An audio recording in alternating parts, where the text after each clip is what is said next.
मुस्लिम league नून की senior नायब सदर और मरकजी ऑर्गेनाइजर मरियम नवाज ने कहा है कि नवाज शरीफ के खिलाफ साजिश करने वाला हर एक किरदार घर नहीं गया बल्कि कुदरत ने उसे अपने अंजाम तक पहुंचा दिया। लाहौर के निजी होटल में मुनाकिदा पार्टी प्रोग्राम में खिताब करते हुए क्या कहा, आप भी जानिए।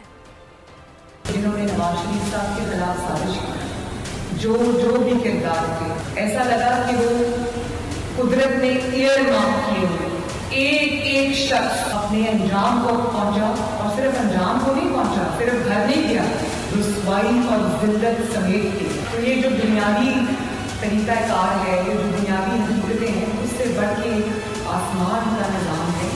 वो अपने वक्त पे हरकत में आता है, लेकिन जब हरकत में आता है तो उसको रोकने वाला होना। हर बार बल्कि ये कहा गया कि नवाज शरीफ साहब जो है, उनकी सियासत खत्म हो गई, उनकी पार्टी खत्म हो गई, वो अब सियासत में इररिलेवेंट हैं, अब वो ताहयात नाअहद हैं। एवरी सिंगल टाइम अल्लाह ताला की फज़ल करम से this man has risen from the ashes. एक अंग्रेजी की कहावत है कि his comebacks have been greater than his setbacks. Subscribe करें और बेल दबाएं ताकि कोई खबर रह न जाए।